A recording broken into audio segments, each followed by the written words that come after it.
Yan, andito tayo ngayon. Update tayo sa bahay ni Mia. So, we're here. Let's see. Ano naman ang nangyari ngayon dito sa loob ng bahay niya? Kamustahin natin. Kagagaling ko lang ng... Ayun. Ang dami pa rin nagpupo na mga ibon. Baka may mga ano naman.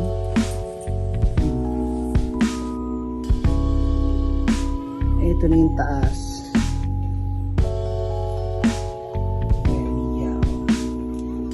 Open yung sa nabubuksan nila nakapwesto sila dito.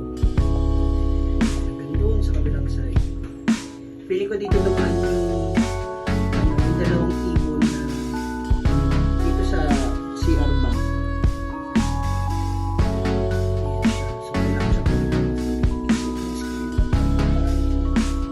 Ito kasi medyo matataba yung square. Medyo maliit yung square. Kasi nabibiharap din sa mga katitan. Dito sa taas, pagka hila namin itong huling net, ayun yung nakuha namin. Doon na sila naglilingling, kaya ang dami na nila doon sa taas.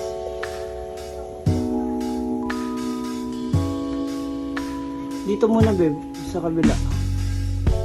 Dito, para di ka mahirapan. Yung adjustment dito.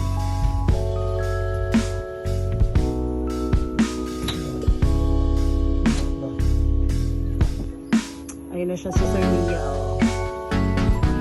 So, bitin yung mga pagitan ng net. Kaya bibila ko ngayon ng screen. Natusok ko na yung gagawa yung akit sa taas. Ayan, dito sila may